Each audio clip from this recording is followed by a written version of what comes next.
Ndagushimiye cyane ukomeje gukurikirana ibiganiro bya Bitanzaba. Imana iguhe umugisha.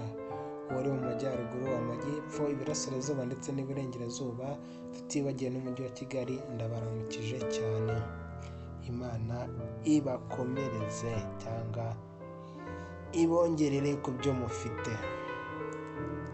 Uyu munsi rero turagarutse mu kiganiro cyacu ku bantu bafite igice cy'ukwezi mu kiganza.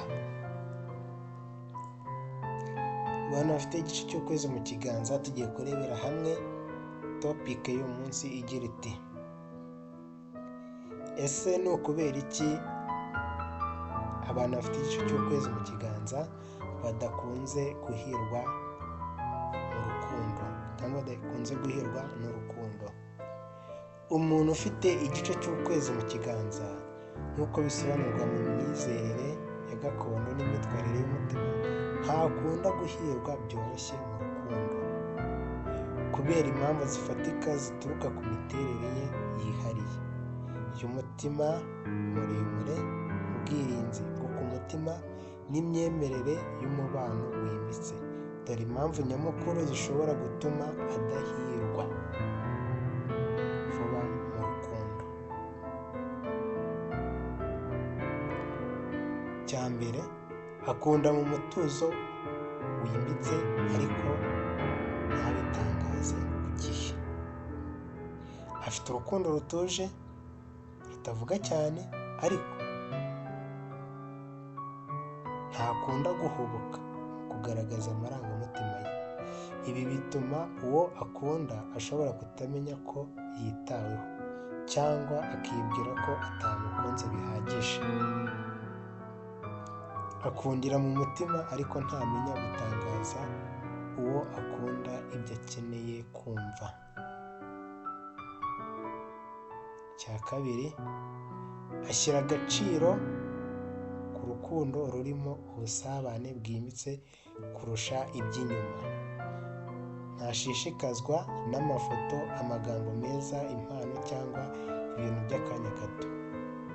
Ashaka urukundo rufite icyerekezo, igisobanuro n'indangagaciro. Ibyo rero abantu benshi batinda kubyumva cyangwa bakabitinya. Cya gatatu, iyo akomeretse mu rukundo aba agize ihungabana ry'umutima ridasanzwe. Akunda yatuje, arakomerwa cyane iyo atanzwe, atitabweho cyangwa abyumvise nabi. Akunda yatuje, arakomerwa cyane iyo atanzwe, atitabweho cyangwa abyumvise nabi.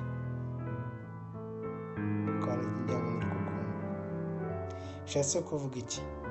Ntajya yihutira kwishumbusha ngo niba ashwanye n'uwa mbere ngo ahite adakunda ako kanya.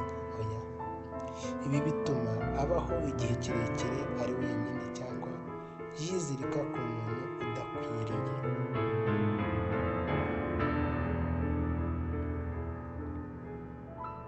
Icya kane, agira ubwoba bwo kwereka abantu amarangamutima ye yose. Kubera umutima we wimbitse kandi w'umunyamabanga, yumva ameze neza iyo atambaye ubusa amarangamutima ye. Ibi bituma atamenya kwereka uwo akunda amarangamutima ye mu buryo bugaragara, bikamutesha amahirwe cyangwa bigatera kwibeshywa. Hano ukibeshya ko atagukunda kandi agukunda by'ukuri, kubera amarangamutima ye ntabwo akunda kuyagaragaza cyane. Cya gatanu, ashobora gukururwa n'abantu batamukwiye bitewe n'imvamutima. Afite umutima woroshye, wakira vuba urukundo, ariko akunda umuntu akamufata nk'ikirahure kabone niba umuntu amutengushye. Aragundira, agashyira amarangamutima ye hejuru y'ukuri, bigatuma ahorana ibikomere. Niba ibintu byarakubayeho, ugenzure mu kiganza cyawe. Ufate ibiganza byawe bibiri ubihuze, urebe niba ufite igice cy'ukwezi mu kiganza. Urahita umenya impamvu ugundira urukundo rudashoboka. Nuko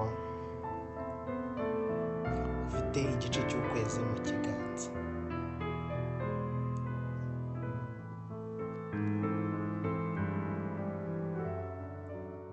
Cya gatandatu, iyo atabonye urukundo rufite umutuzo, ahitamo kuba wenyine.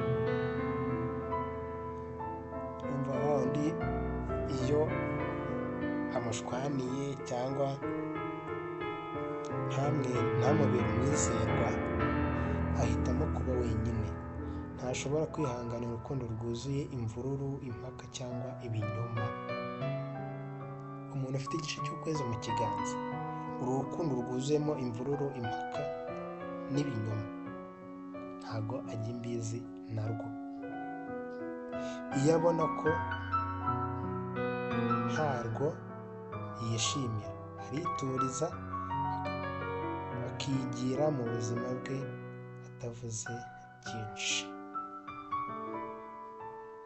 Azahita agukwega cyangwa aguhunga gake gake. Ufite igice cy'ukwezi mu kiganza, akunda cyane ariko atabivuga cyane. Arakomerwa vuba, ntiyishumbusha vuba, kandi ashaka urukundo rufite umutuzo. Iyo atarubonye ahitamo gutuza aho kugira ngo ababarirwe mu rukundo rudafite imizi. Ndagushimiye cyane twabanye muri iki kiganiro. Imana ikomeze kuguhezagera, kuguha imigisha. Ndakwibutsa gukanda subscribe kugira ngo tujye tubana mu biganiro byacu bigiye bitandukanye. Astra Vista.